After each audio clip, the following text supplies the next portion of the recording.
In today's tutorial, I'm going to show you how to fix if your Wi-Fi or internet is not working on your ASUS laptop, tablet, or desktop computer. So this should hopefully be a pretty straightforward process here, guys. And without further ado, let's go ahead and jump straight into it. So all I have to do is open up the search menu and search for troubleshoot. Best result, you come back with troubleshoot settings. Go ahead and open that up.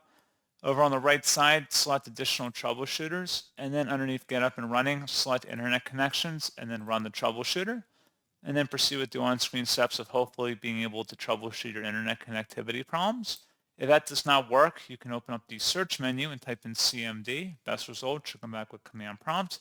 Right-click on it and then run as administrator. If you receive a user account control prompt, select yes. And now you want to type in ipconfig space /flush DNS. Flush DNS should all be one word attached to that / out front. Hit enter on your keyboard. Then you want to type in netsh space winsock, WINSOCK, and then another space, reset.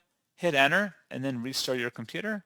And I do want to mention that while our computer is restarting, if you're having further issues, you may want to just power off and power back on your router or modem. So just unplug it from the wall and then plug it back in after about 30 seconds, and then attempt to reconnect your device to it, and then hopefully that would resolve the problem as well.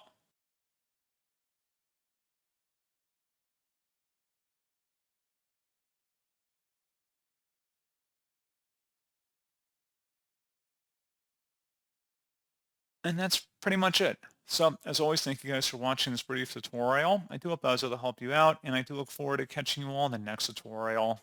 Goodbye.